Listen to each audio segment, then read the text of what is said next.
Good day. Let's discuss the ongoing situation regarding Typhoon Ofel, which is currently wreaking havoc in the Philippines. This super typhoon has made landfall in Cagayan province, bringing with it devastating winds and rains. Winds are reaching speeds of up to 215 kilometers per hour, causing widespread damage. Signal number 5, the highest level of storm warning, has been declared in Cagayan and surrounding areas, indicating the severe intensity of the storm. Communities are experiencing significant flooding, with many residents already evacuated to safer locations. Unfortunately, the typhoon's impact isn't limited to Cagayan. It has also affected nearby provinces such as Ilocos, the Cordillera region, and parts of central Luzon. The entire northern portion of the country is being heavily impacted. Weather conditions continue to deteriorate as Typhoon Ofel moves through, and local authorities are particularly concerned about flash floods and landslides, which are common in areas with steep terrain. These risks are heightened by the ongoing heavy rains, making the situation even more dangerous. Local disaster management units are working overtime to monitor these areas, assessing the risk of more landslides, especially in mountainous regions. In addition to these immediate dangers, the typhoon's destruction has caused significant disruptions to daily life. Thousands of homes are currently without power, and communication networks have also been affected in many areas. As a result, residents are advised to stay indoors for their own safety, and everyone is being urged to follow the guidance and instructions of local authorities and weather agencies.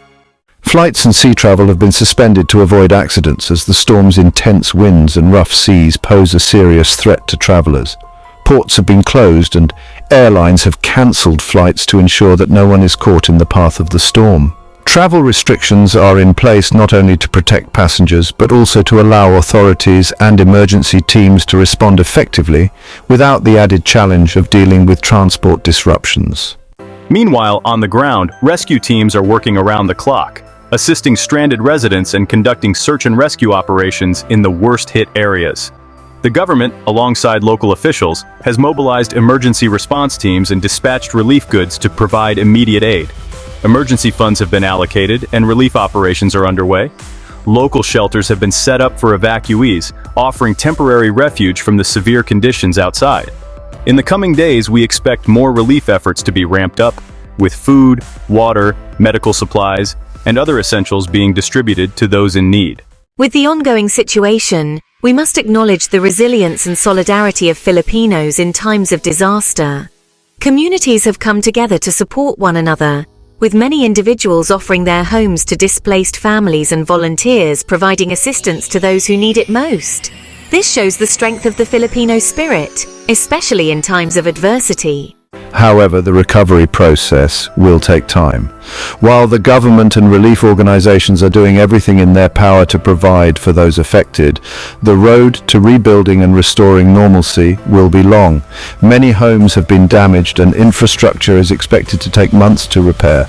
It is important for everyone to remain patient and continue supporting each other as we navigate through this difficult time. As the situation continues to develop, authorities will be updating the public regularly with important information. It is crucial that all individuals, especially those in affected areas, stay updated with weather advisories and follow evacuation orders promptly.